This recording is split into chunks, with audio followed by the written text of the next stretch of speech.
अवधूत चिंतन श्री गुरुदेव दत्त श्री स्वामी समर्थ महाराज की जय. श्री स्वामी समर्थ. माझ्या सर्व ताई आणि दादांना तुमचं सर्वांचं स्वामी समर्थ माझी आई या चॅनलमध्ये स्वागत आहे. आजचा दिवस स्वामी महाराजांच्या कृपेने तुमचा सुखाचा आनंदाचा जाओ हीच स्वामीचरणी प्रार्थना करून आजच्या नवीन व्हिडिओला नवीन सेवेला सुरुवात करूया. तर आता थंबनेलवरून तुम्हाला समजलंच असेल की आजचा व्हिडिओ आपला म्हणजे व्हिडिओचा विषय ही मनासारखी नोकरी मिळवण्यासाठी आहे. आता मनासारखी नोकरी आपल्याला कधी मिळते बरं? म्हणजे आता ज्या नोकरीसाठी आपण जे शिक्षण घेतलेलं असतं, ज्या नोकरीसाठी आपण पूर्ण कष्ट केलेले असतात, त्यावेळेसच आपल्याला मनासारखी नोकरी मिळत असते.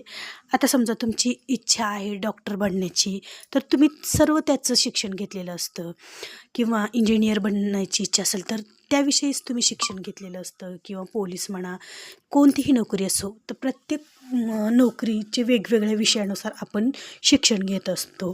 पण बऱ्याच वेळेस काय होतं की असे काही अडथळे निर्माण होतात आणि त्याच्यामुळे आपल्याला ती जी हवी आहे ती नोकरी मिळायला खूप अडथळे होतात. मग आपले पूर्ण डिग्र्या जवळ असतात, शिक्षण पूर्ण झालेलं असतं, पण काही ना काही अडथळ्यामुळं ना आपली ती मनासारखी नोकरीच मिळत नाही. मग आजच्या या व्हिडिओमार्फत मी तुमच्याशी आपल्या परमपूज्य गुरुमाऊलींनी म्हणजे परमपूज्य गुरुमाऊलीच्या मार्गदर्शनातून आलेली ही एक सेवा तुम्हाला सांगणार आहे. कारण जी सेवा गुरुमाऊलींनी सांगितलेली असते ना, ती सेवा 100% फलप्राप्ती देणारी ती सेवा असते म्हणजे असते. फक्त तुमचा विश्वास हा अतूट पाहिजे त्या सेवेच्या म्हणजे सेवेसाठी. तर मग तुम्हाला त्या सेवेचा अनुभव हा 100% येणार म्हणजे येणारच. तर आजची ही सेवा परमपूज्य गुरुमाऊलींनी सांगितलेली ही सेवा आहे आणि गुरुमाऊलींच्या मुखातून आलेली जी कोणती सेवा आहे ती सेवा ही कधीच वाया जात नाही. त्या सेवेचं फळ योग्य त्यावेळी तुम्हाला नक्की मिळतं. आता मनासारखी नोकरी मिळण्यासाठी असं नाही की तुम्ही फक्त घरात बसूनच मला मनासारखी नोकरी मिळावी म्हणून तुम्ही ही सेवा करणार, तर असं नाही. तर त्यासाठी तुम्हाला कष्टही तितकेच करावे लागतात आणि जर तुमचं कष्ट जर प्रामाणिक असेल तर तुम्हाला नोकरी म्हणजे नक्कीच त्याच्यामध्ये यश येत असतं. तर आज आपण त्याच निमित्ताने म्हणजे मनासारखी नोकरी मिळावी यासाठी कोणत्या सेवा करायच्या आहेत, तर त्या सेवा आपण या व्हिडिओमार्फत मी तुमच्याशी शेअर करणार आहे. तर व्हिडिओ स्किप न करता व्हिडिओ शेवटपर्यंत बघा, जेणेकरून तुम्हाला सर्व काही माहिती एकदम व्यवस्थित मिळून जाईल. आता आपल्याला ही सेवा जी करायची आहे तर ही सेवा तुम्हाला 1 महिना कंटिन्यू ही सेवा करायची आहे. आता बऱ्याच ताईंनी ही सेवा गुरुपौर्णिमेनिमित्त पण सुरू केलेली असेल किंवा कोणी केली नसेल, तर तुम्ही ज्यावेळेस तुमच्यासमोर हा व्हिडिओ येईल त्यावेळेस तुम्ही नक्की या सेवेला सुरुवात करा. आता ही सेवा करण्याच्या आधी तुम्हाला केंद्रामध्ये मंदिरामध्ये जाऊन स्वामी महाराजांच्या विनंतीचा नारळ ठेवायचा आहे बरं का. नारळ, खडीसाखर, फूल, दक्षिणा ठेवून तुम्हाला स्वामी महाराजांना मला मनासोगी नोकरी मिळावी, माझं सर्व काही शिक्षण झालेलं आहे पण जे काही अडथळे येत आहे ते अडथळे दूर होऊन मला ही नोकरी मिळावी असं तुम्हाला स्वामी महाराजांना विनंतीचा नारळ ठेवून स्वामी महाराजांना प्रार्थना करायची आहे आणि स्वामींच्या चरणापाशी ते नारळ ठेवून घरी यायचं आहे. घरी आल्यानंतर तुम्हाला तुमच्या घरामध्ये स्वामींचं अधिष्ठान असणं खूप महत्त्वाचं आहे. बघा, तुम्ही स्वामी महाराजांची सेवा करत आहात ना, दत्त महाराजांची सेवा करत आहात, तर स्वामी महाराजांचा दत्त महाराजांचं अधिष्ठान तुमच्या घरामध्ये असणं खूप महत्त्वाचं असतं. त्याच्यामुळे आधी तुमच्या घरात छोटासा स्वामी महाराजांचा फोटो, मूर्ती आवर्जून असा त्या स्वामी महाराजांना आपल्या देवघरात स्थान द्या आणि मग सेवेला सुरुवात करा.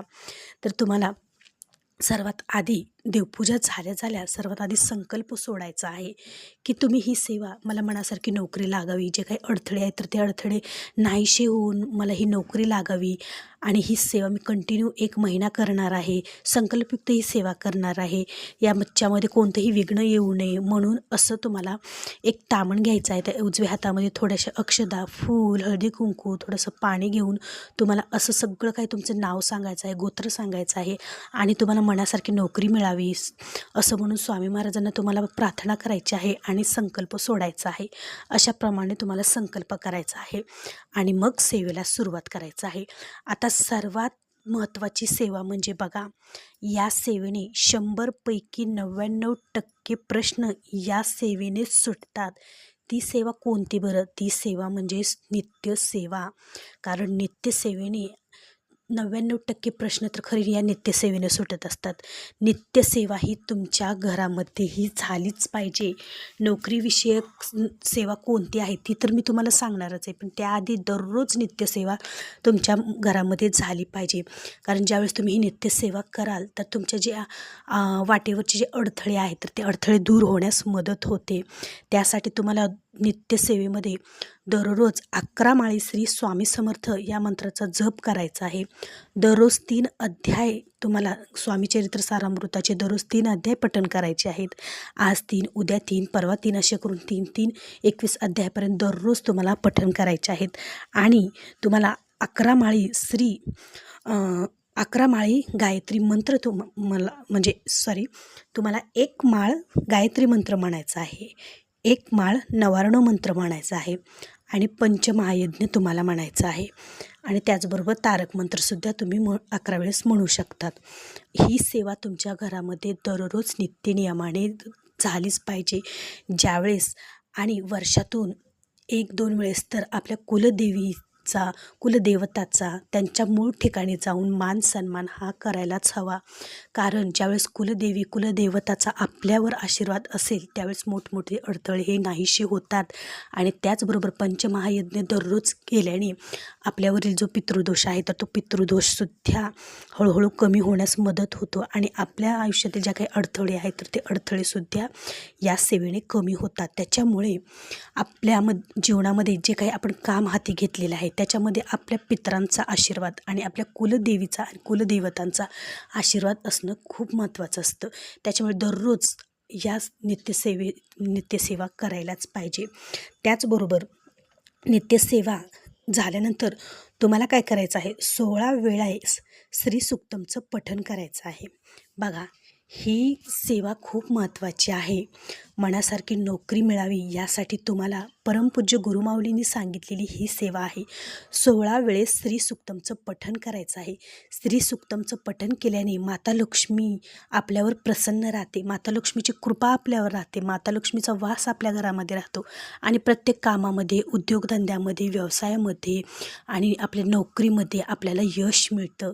त्याच्यामुळे श्री सुक्तमचं पठण ही दररोज 16 वेळेस तुमच्या घरामध्ये झालंच पाहिजे. सकाळी करा तुम्ही, देवपूजा झाल्या किंवा सायंकाळी दिवे लागण्याच्या टायमिंगला करा, पण दररोज 16 वेळेस श्री सुक्तमचं पठण तुमच्या घरात व्हायलाच पाहिजे. आणि त्याचबरोबर 11 माळी गायत्री मंत्राचं पठण 10 माळी गायत्री मंत्राचं पठण तुम्हाला करायचं आहे. बघा, 10 माळी गायत्री मंत्राचं पठण ही तुम्हाला करायचं आहे. ह्या 2 सेवा जर तुम्ही केल्या ना तर नक्कीच तुमच्या जी मनात नोकरी आहे ती तुम्हाला लागणार, म्हणजे लागणार, 100% लागणार. पण त्यासाठी तुमची जे काही तुमचं संपूर्ण शिक्षण झालेलं पाहिजे, तुम्हाला ज्या काही डिग्र्या मिळाल्या आहेत त्या मिळालेल्या पाहिजेत. पण जे काही ह्या सर्व काही असून देखील अडथळे येतात ना नोकरी लागण्यासाठी, तर ते नोकरी लागण्यासाठी जे अडथळे निर्माण होतात ते अडथळे ह्या नित्यसेवेने आणि या सेवेने दूर होतात आणि तुमची नोकरी ही तुम्हाला मिळते म्हणजे मिळते. फक्त ही सेवा करताना तुमचा विश्वास अतूट पाहिजे. संपूर्ण विश्वास टाकून तुम्हाला ही सेवा करायची आहे. स्वामी महाराज जे करतील ना ते स्वामी महाराज योग्यच करतील, असं जर तुम्ही विश्वास ठेवला ना स्वामी महाराजांवर आणि तुमच्या कष्टांवर, तर नक्कीच तुम्हाला त्याच्यामध्ये यश हे 100% मिळणार म्हणजे मिळणार. आणि त्याचबरोबर 100% तुम्हाला नोकरीसुद्धा मिळणार. तर चला तर मग आजपासूनच या सेवेला सुरुवात करा. तर ही सेवा खूप म्हणजे खूप प्रभावी आहे आणि या सेवेने खूप जणांना छान असे अनुभव पण आलेले आहेत. बऱ्याच जणांना या सेवेने मनाजोगी नोकरी पण मिळालेली आहे. तर मग तुम्ही जर ही सेवा विश्वास ठेवून केली ना तर तुम्हाला पण मनाजोगी नोकरी ही मिळणार. चला तर मग आजची सेवा अशी होती. व्हिडिओ जर आवडला असेल तर एक लाईक नक्की जरूर करा आणि कमेंटमध्ये श्री स्वामी समर्थ लिहायला विसरू नका. भेटू पुन्हाच अशा एका नवीन व्हिडिओसोबत, नवीन सेवेसोबत. तोपर्यंत सर्व ताई आणि दादांना श्री स्वामी समर्थ.